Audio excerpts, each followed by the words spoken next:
Presta muita atenção no que nós vamos ler. Abra seu coração e o seu entendimento. Mateus 24, verso 3. No Monte das Oliveiras achava-se Jesus assentado. Quando se aproximaram dele os discípulos, em particular, e lhe pediram: Dize-nos, quando sucederão estas coisas? E que sinal haverá da tua vinda e da consumação do século? Verso 4. E ele lhes respondeu: Vede que ninguém vos engane, porque virão muitos em meu nome, dizendo: Eu sou o Cristo, e enganarão a muito. E certamente ouvireis falar de guerras e rumores de guerras. Vede, não vos assustei, porque é necessário assim acontecer, mas ainda não é o fim, porquanto se levantará nação contra nação, reino contra reino, e haverá fomes e terremotos em vários lugares. Porém, tudo isso é o princípio das dores. Então sereis atribulados e vos matarão. Serei odiados de todas as nações por causa do meu nome. Nesse tempo, muitos hão de se escandalizar, trair e odiar uns aos outros. Levantar-se-ão muitos falsos profetas e enganarão a muitos. E por se multiplicar a iniquidade, o amor se esfriará de quase todos. Aquele, porém, que perseverar até o fim, esse será salvo. Será pregado este evangelho do reino por todo o mundo, para testemunho a todas as nações. Então virá o fim. Deixa aberto aí, não feche. Feche só os olhos. Pai Santo, nos curvamos diante da sua grandeza e da sua majestade.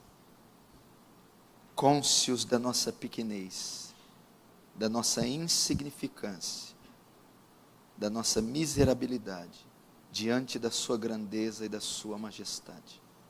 Não somos dignos de dirigir a Ti nossas palavras, nem de voltar a Ti nosso rosto, porque nossos pecados coram nossos rostos de vergonha. Deus Santo, tem compaixão dessa geração, a geração do fim, os trabalhadores da última hora, a última igreja.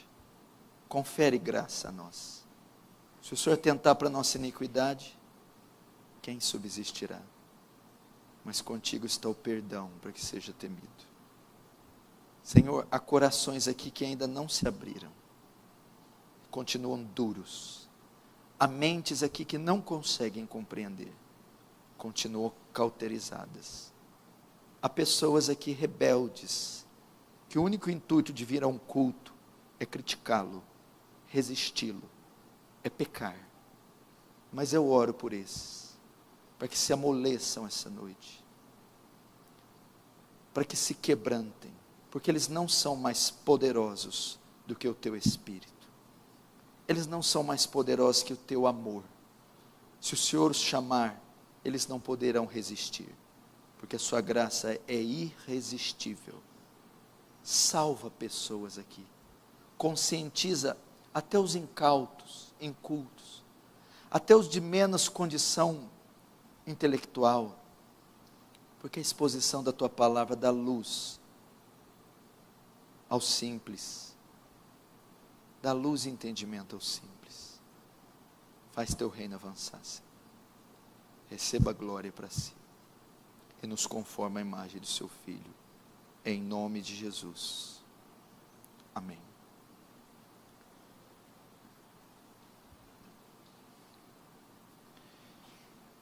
Presta atenção aqui,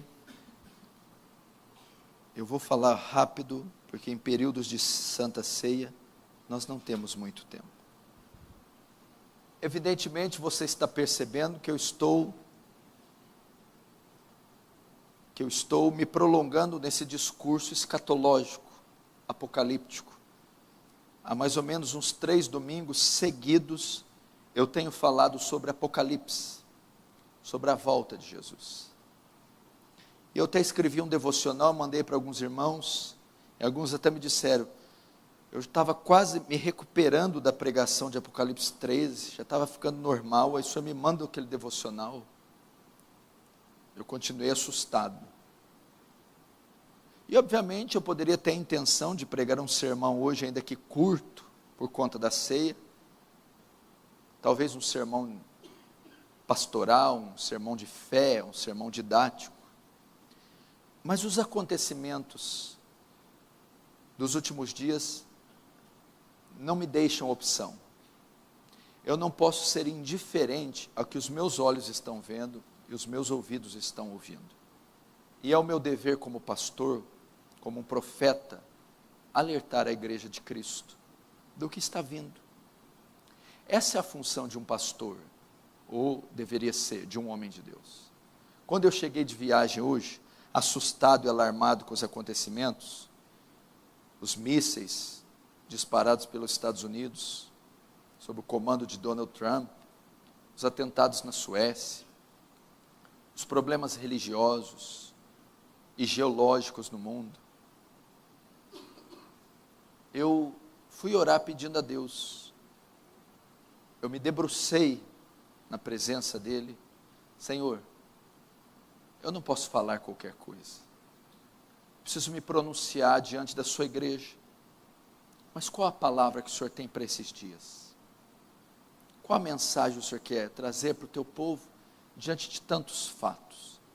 Esse é o dever de um pastor, de um sacerdote, de um profeta. Ir diante de Deus. Debruçar-se diante da sua palavra, até que Ele a comunique. Então nós voltamos ao povo e comunicamos a palavra que recebemos de Deus. Eu não estou falando de profecia, não estou falando de revelação forânea, estou falando do estudo das Escrituras e a iluminação do Espírito Santo. E eu fui levado a esse texto, que é um texto muito comum, muito conhecido, é chamado o sermão escatológico de Jesus. Escatológico é a doutrina do fim, escatom, fim, escatologia, ciência, o estudo do fim. E esse sermão de Jesus, recheado de informações, e um sermão muito difícil de se interpretar, ele fala do fim.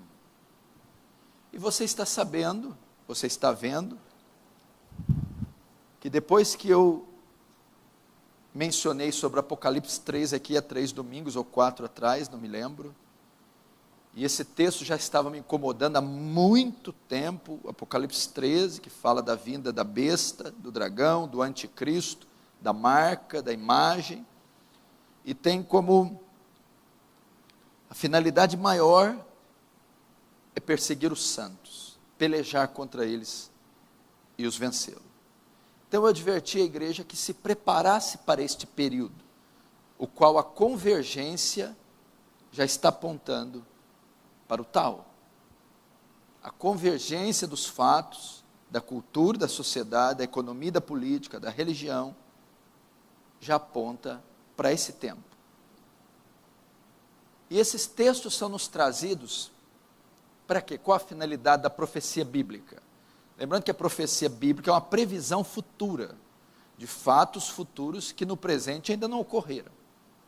E por que eles foram registrados, escritos, compilados neste livro, Bíblia, biblioteca?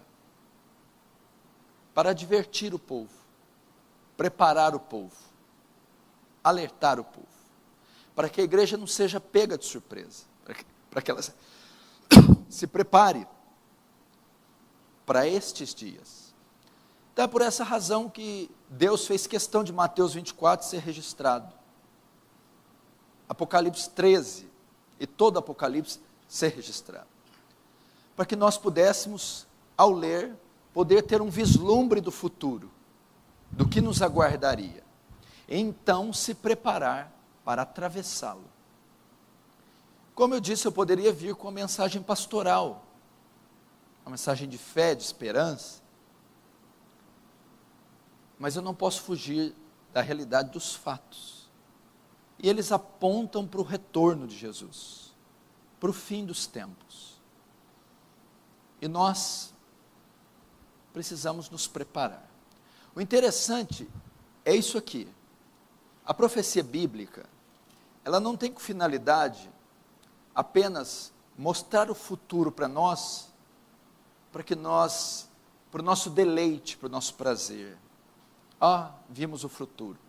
A pregação bíblica, como há 3 domingos eu estou mencionando sobre Apocalipse 13, e isso requer horas e horas de estudo e horas de oração para transmitir uma mensagem profética a vocês, elas não têm a finalidade só de transmitir conhecimento, mas a profecia bíblica deve produzir em nós mudança, transformação.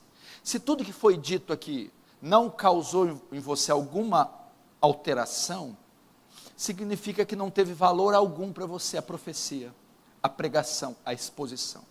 Porque são textos muito reveladores, são textos muito profundos, impactantes. E logo, ao serem pronunciados, devem produzir mudança no curso natural da nossa vida. Projetos são alterados, sonhos são mudados. Nós começamos a nos submeter à profecia bíblica. Nós começamos a nos sujeitar à realidade da profecia bíblica. E nós começamos a ser moldados por ela.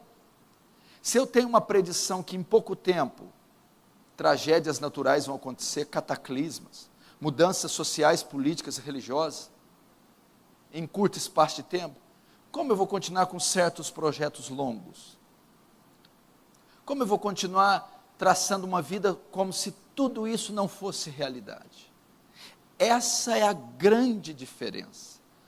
Todo aquele que ouve as minhas palavras e as pratica, assemelha-lo-ei ao homem prudente que edificou sua casa sobre a rocha. Descer os rios, cair a chuva, soprar os ventos e combater contra aquela casa, e ela não caiu. Não sejais só ouvintes da palavra, mas praticantes, diz Tiago. Ela deve produzir em você. E esse é o propósito. Se você vê uma notícia desse porte e não muda nada na sua vida, qual a notícia?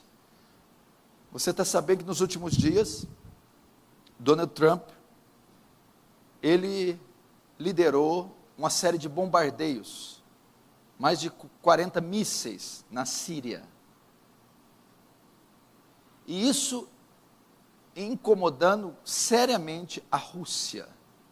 Guerras e rumores de guerras. Atentado na Suécia. Problema religioso. É engraçado que ninguém usa essa profecia para o fim. Todo mundo fala que a volta de Jesus vai ter fome, terremoto, peste, só fala isso. Mas não é só essa profecia. Fala que surgirão muitos falsos profetas. Seria um tempo marcado por engano religioso, falsas igrejas, falsos pastores, falso evangelho, falsa pregação, falsa conversão, falsa salvação, falso milagre, falso batismo. Isso está tudo acontecendo. Isso está acontecendo. Eu estou me sentindo como em períodos de guerra, como a Segunda Guerra Mundial. Se você quiser saber mais um pouco, estude. Há no YouTube uma série do NetGeo, Redescobrindo a Segunda Guerra. São 6 capítulos de 50 minutos, todos filmados, a maioria pelos soldados alemães nazistas na Segunda Guerra, cenas reais da guerra. Quando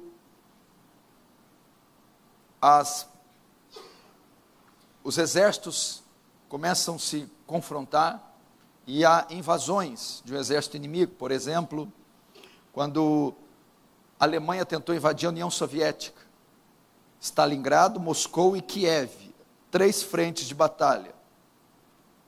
Ela fracassou, foi frustrada. Seus soldados perderam a batalha, então começou o avanço do exército russo dentro da Alemanha, Berlim. Enquanto isso, Adolf Hitler estava no seu bunker, no seu esconderijo, e as potências soviéticas estavam chegando à Alemanha, mas não tinha tocado nele ainda. Só se ouvia de longe bombardeios, explosões e tiros de metralhadora.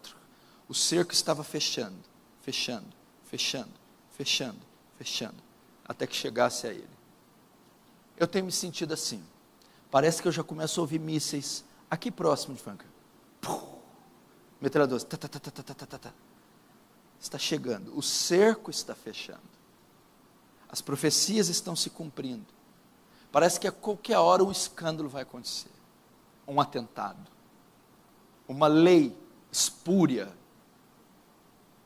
que confrontará diretamente a igreja de Deus será aprovada. Essas coisas são inevitáveis. Eu não posso só ler o texto e admirar o texto. O texto tem que cumprir, porque se ele não cumprir, é falso. Eu não posso chamar Jesus de falso profeta. A Bíblia diz que o verdadeiro profeta, ele é evidenciado se ele é verdadeiro ou não, pela profecia. Se ela se cumprir, ele é um verdadeiro. Se ela não se cumprir, ele é falso. Ninguém tem dúvida que Jesus é um profeta verdadeiro. Não é verdade? Logo, a profecia dele vai se cumprir.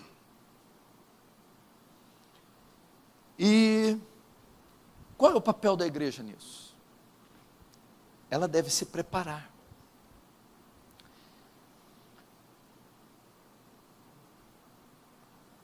Nós temos que nos preparar. Nós já estamos vivendo esses dias. Tudo isso está apontando para o cumprimento desses versículos. Guerras, rumores de guerras, pestes, fomes, terremotos, falsos profetas, engano religioso. Estamos assistindo às primeiras contrações do parto que está prestes a ocorrer. Jesus está voltando. E logo após esses dias, iniciará um período que a terra nunca conheceu. A grande tribulação, na qual os santos sofrerão ferrenha perseguição.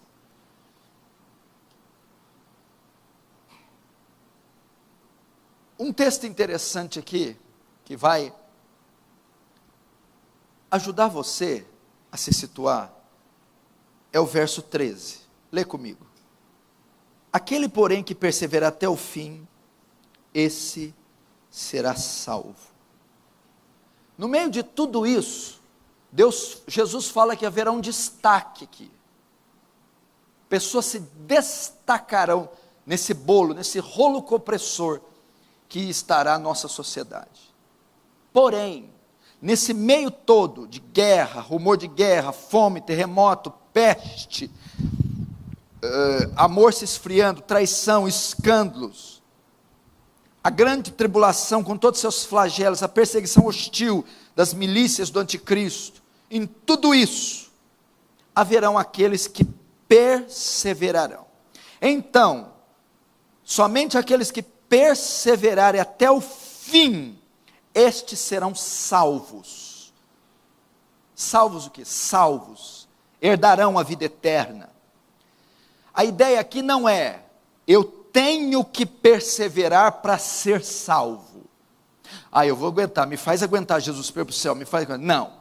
A ideia é que só perseverarão aqueles que já são salvos e mostrarão que são salvos perseverando. O que é perseverar? Suportarão todas as frentes de batalha.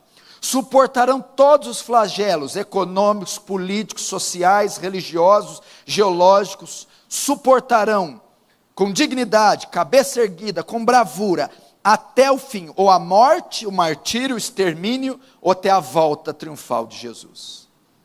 Então a ideia do versículo aqui,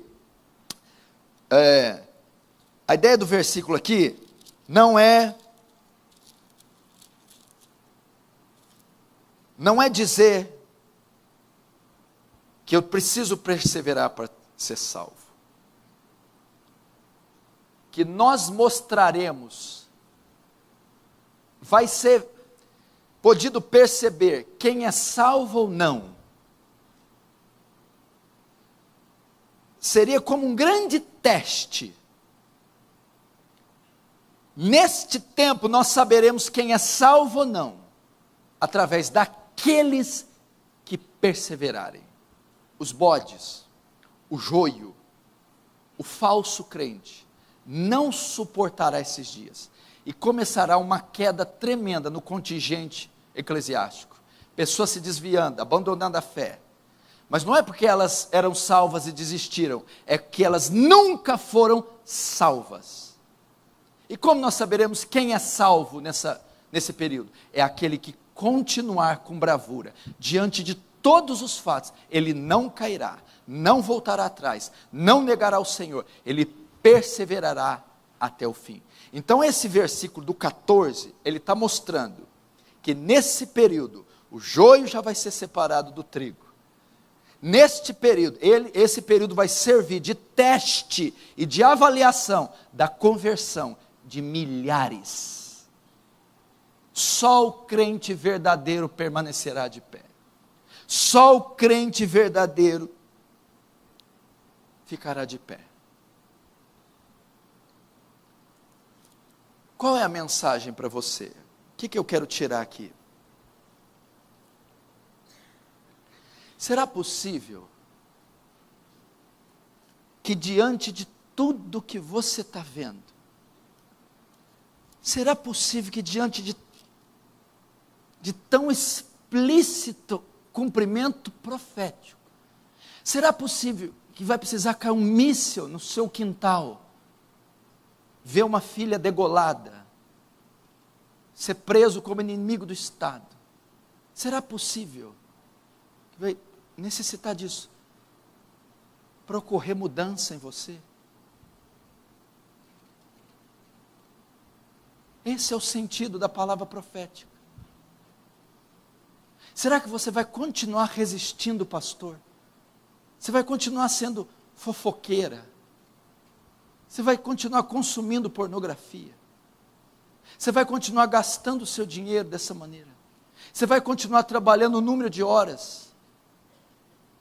E sendo ambicioso por coisas que não refletirão na sua eternidade? Será que diante de todos esses fatos, essas pregações, você não deveria fazer uma alteração no curso profissional da sua vida, no curso acadêmico da sua vida, no curso familiar da sua vida? Será que você vai continuar com o mesmo pensamento? Não é possível. Isso aqui vai marcar a nossa vida, a nossa história para o resto da vida.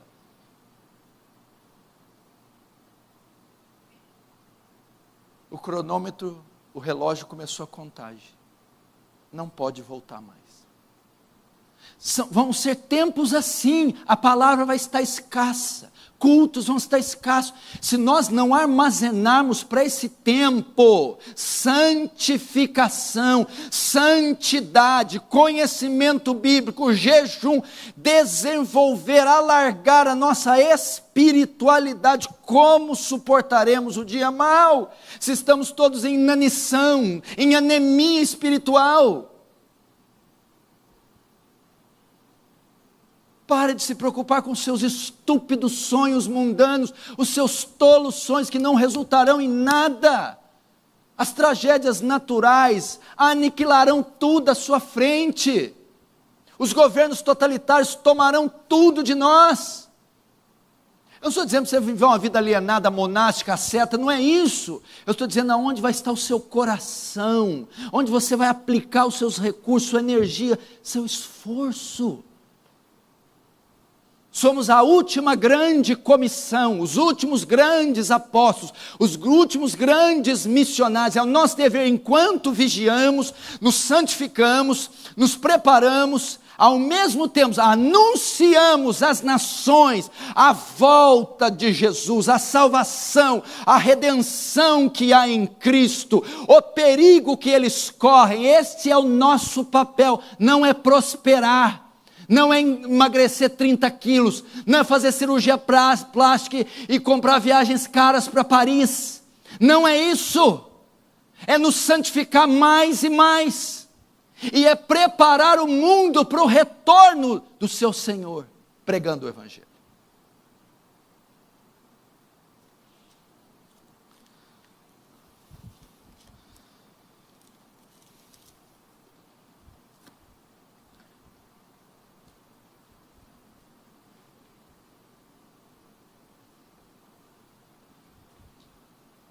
Vou perguntar uma coisa para você. Nós estamos em abril. Quantas pessoas você trouxe para a igreja esse ano?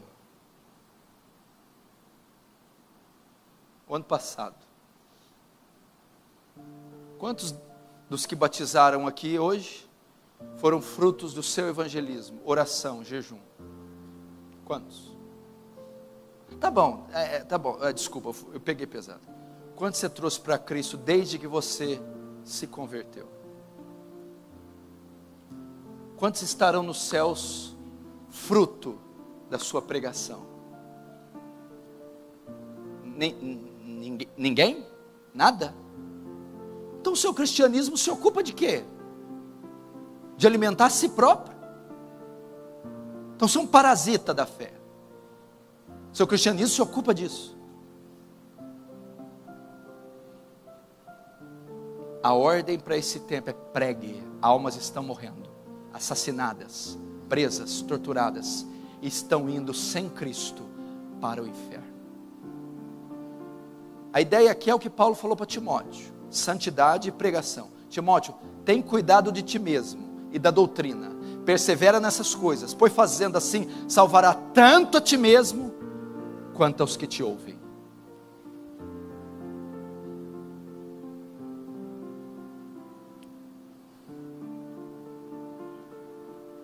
Essa é a palavra.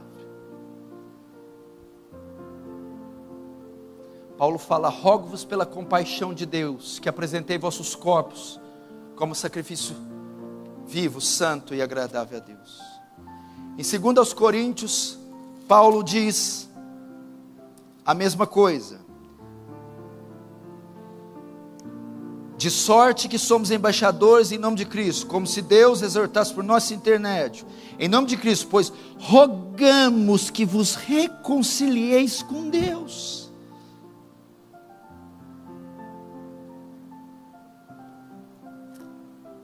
Como você resumiria toda a pregação? Eu vou resumir nessa palavra.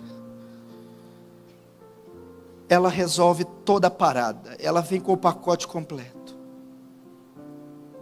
Conversão. Não é melhorar os aspectos morais. Não é dar uma melhoradinha como esposa, mudar um pouquinho a roupa. Não é isso. A salvação não é por obras.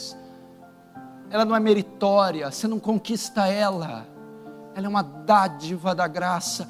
Então, a mensagem para esse tempo é conversão. Quanto tempo mais você conseguirá ser essa esposa que você é? Por que não há mudança, gente? Conversão. Não é vir mais nos cultos. Não é comprar mais livro, por favor. É a mudança do ser, do conceito, da cosmovisão, do interior. É uma transformação, mudança da natureza, novo nascimento, passar da morte para a vida, ter a mente de Cristo, desfrutar do amor de Deus, ser habitado pelo Espírito Santo. Não é uma moralidade, um progresso, um avancinho técnico. Não, gente, é o cadáver morto em pecados e delitos, inimigo de Deus, filho da ira, é o osso seco, sequíssimo, revivendo pelo poder do Espírito Santo. Se você melhorar, isso não vai fazer você ir para o céu.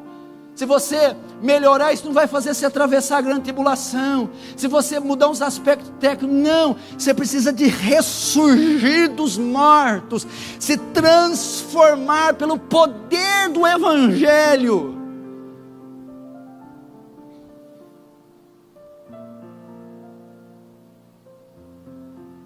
Conversão. E eu vou pedir que você busque isso hoje.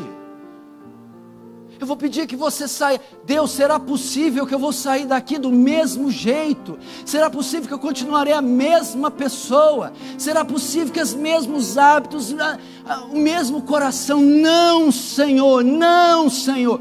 Rogue a Deus, salva-me, ó Deus. Converta-me, ó Deus.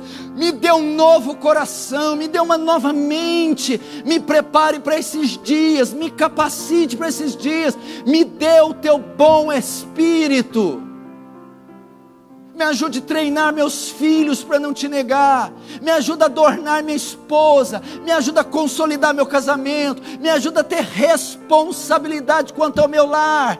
Me ajuda a ser um homem digno, honrado, fiel. Me ajuda a ser uma carta lida, testemunhada pelos homens. Me ajuda a ser sal da terra e luz do mundo. Um crente de primeiro, um crente de excelência, santo, puro, íntegro, honesto, reto, cheio do Espírito Santo.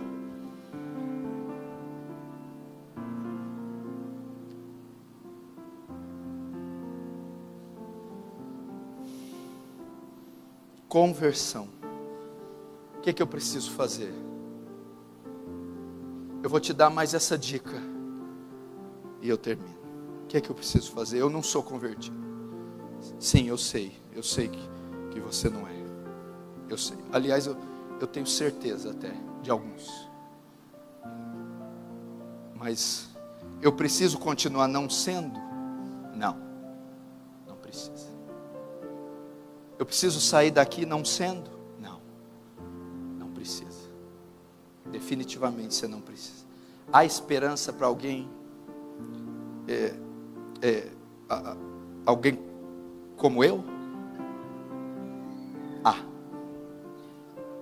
Aliás, é exatamente para alguém como você é que Cristo morreu. Exatamente para você. Como então?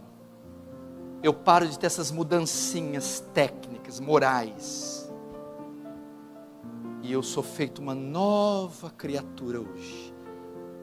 A lagarta gosmenta, horrorosa, nojenta, que vai transformar-se numa linda e bela borboleta. Um outro ser, uma nova natureza. Isaías diz assim: olhai para mim, vós.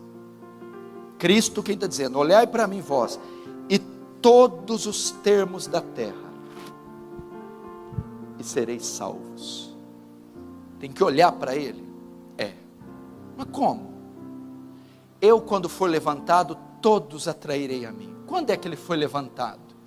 Quando pregar Ele no chão, na cruz, pregar Ele no chão, puxar a cruz perto do buraco, com 2 cordas nas hastes, puxar a cruz foi, Ele foi levantado. Eu olho para o lugar que Ele foi levantado, porque é lá onde Ele foi levantado que Ele atrai todos para Ele. Ele salva. Então eu tenho que olhar para o lugar que Ele foi levantado. Aonde Ele foi levantado? Na cruz. Olhe para a cruz. Confie na cruz.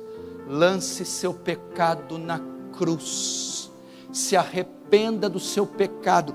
Tire o fardo do seu pecado e o bote nos pés da cruz.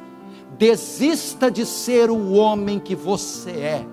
Desista de ser a mulher que você é. Desista dos seus pecados. Desista de ser salvo, aceito pelo seu mérito, pela sua justiça. Reconheça o seu fracasso. Reconheça a sua falência. Reconheça a sua insignificância. Atire tudo ao chão. Levante as mãos e diga: eu me rendo. E lance a tua esperança no amor bendito do Salvador, exposto na cruz. Lance nele, olhe para ele, corra para ele, se atire nele, nos braços amorosos, nas ternas misericórdias. Está lá. Calvino diz que ele balbuciou o seu nome na cruz. Venha, peregrino, você vem da cidade da destruição, você vem da ira, do juízo, da devassidão, da inimizade, da iniquidade, da justiça, e você vem com um fardo esmagador sobre você, que pune, que culpa você, que acusa você, e vai te enviar ao inferno. Mas eu tenho a boa notícia, peregrino, você está passando perto de um monte, do monte Gólgota. Ali está fixada a cruz de Cristo. Deixe esse fardo lá hoje, coloque essa culpa lá hoje. abandone esses pecados hoje, e Ele vai reter todos eles, vai tomar todos eles para si, e não vai deixar você com nenhum sequer, nenhuma culpa, nenhuma condenação, nenhuma acusação. Você será livre de todos eles, como se nunca tivesse pecado nenhuma vez sequer. Ele não nos tratou segundo nossas iniquidades, assim como o Oriente dista do Ocidente, assim afastou de nós os nossos pecados. É só você. Eu lembro de mim, eu era um facínora, eu era uma criatura maldita, perversa, bandido, mentiroso, um imoral, um drogado, uma criatura das mais perversas, medonhas. Mas quando me anunciaram o Evangelho, quando eu descobri o amor de Deus contido naquele madeiro, eu me entreguei, eu me debrucei, eu me atirei, e ali eu vi todos os meus pecados sendo cancelados. Como eu me lembro desses dias, como eu me lembro da culpa sendo removida, da minha natureza sendo mudada, transformada, os meus valores, e a paz entrando dentro de mim, e o gozo, e a alegria, e o prazer, e eu ali vendo, percebendo, me apalpando, dizendo: eu sou uma nova criatura, eu não sou mais o mesmo, eu nasci de novo. Veja, eu não gosto mais das mesmas coisas, eu mudei, algo me alcançou, algo me mudou, eu não posso mais voltar a ser o mesmo. E esse poder está aqui. Aqui. Para quem? Para você. Para mim. Para você. Para todos vocês. Quando? Agora. Agora? Já. Imediatamente. Agora. Agora. Aliás, já está operando. Já está operando. Receba-o com fé. Receba Cristo com fé. Receba a morte com fé. A ressurreição de Cristo com fé. O Evangelho com fé. O que é essa fé? Descansa. Repousa na cruz. Você vai fechar seus olhos e curvar sua cabeça agora.